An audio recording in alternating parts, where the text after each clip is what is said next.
வாய் குசாம் சொன்னீங்கல்ல, பாத்தீங்களா நீங்க? இனிமே நான் உங்களை ஏன் என்ன எதுக்குன்னு ஏதாவது கேள்வி கேட்டா என்ன கல் எடுத்தடிங்க. நீங்க படிச்சாலும் சரி படிக்கலனாலும் சரி பள்ளிக்கூடம் வந்தாலும் சரி வரலனாலும் சரி எப்படியோ எக்கோட கெட்டு போங்க. நான் உங்களை கூப்பிடவும் மாட்டேன். தயவுசெய்து என்கிட்ட பேசாதீங்க. உட்காருங்கடா, உட்காருங்க. எல்லாரும் நான் சொல்றத கவனமா கேளுங்க.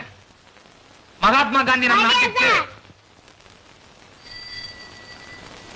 ஏண்டா பள்ளிக்கூடம் வர்றதுக்கு ஒரு நேரங்காலம் கிடையாது. 9:30 மணிக்கு துணி கூட மாத்தாம அரையும் குறையுமா வந்திருக்க? இல்ல நேத்து தான் உங்களுக்கு புடிச்ச கல்யாணம் ஆச்சு. கத்திட்டா இருப்பீங்க வர மாட்டீங்கன்னு எங்க ஆட்டோ சொல்லிச்சு. அப்புறம் பாட்டா பெல் அடிச்சு நான் வந்துட்டேன். நான் உள்ள கட்டுமா இல்ல போட்டுமா? போ போ. வாய் குசாம் சொன்னீங்கல்ல, பாத்தீங்களா நீங்க?